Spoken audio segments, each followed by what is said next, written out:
बहुत समय पहले की बात है। एक बहुत ही घना जंगल था। वहाँ एक निर्दयी शेर जंगल का राजा था। वह अपने भोजन के लिए कई जानवरों को मार देता था। उसके आतंक की वजह से जंगल के सभी जानवर हमेशा डरे और सहमे रहते थे।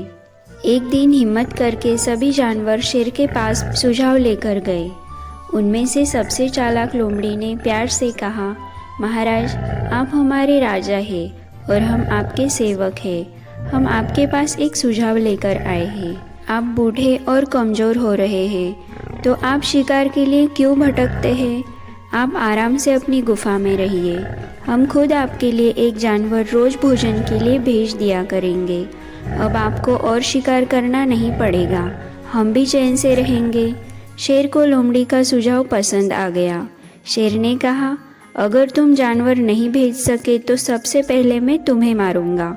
जानवरों ने कहा, महाराज, हम अपना वचन निभाएंगे। उस दिन से हर रोज़ एक जानवर शेर की गुफा में जाता और शेर उसे खा लेता।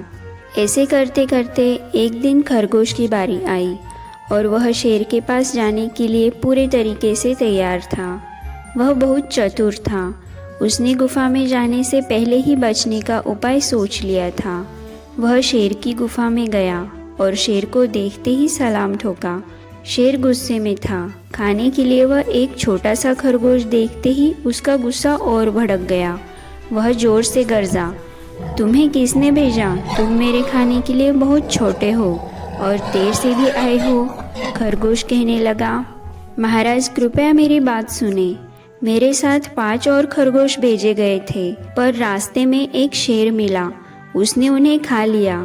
वह शेर कह रहा था कि अब वही जंगल का राजा है। मैं किसी तरह वहाँ से बच निकला और आपकी सेवा में हाजिर हो गया।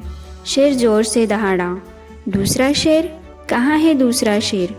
खरगोश शेर को जंगल में बने हुए कुएं के पास ले गया और कहने लगा, महाराज, मुझे लगता है वह आपको इस तरफ आता देख जरूर इस कुएं में छिप गया होगा।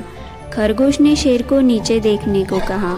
शेर ने कुएं में देखा तो उसे अपनी परछाई दिखाई दी। वह गुस्से से दहाड़ा तो कुएं से और जोर से दहाड़ने की आवाज़ आई। शेर को लगा कि दूसरा शेर दहाड़ रहा है और उसे मारने के लिए कुएं में छलांग लगा दी और वह कुएं में डूब गया और बाहर नहीं निकल सका। इसके साथ ही जंगल से शेर का आतंक खत्म हो गया। चतुर खरगोश ने यह सारी बात अपने मित्रों को बताई। अब सारे जानवर जंगल में खुशी खुशी रहने लगे। उसने अपनी हिम्मत और चतुराई से सभी जानवरों की जान बचा ली थी। इसलिए बल से ज़्यादा श्रेष्ठ बुद्धि होती है।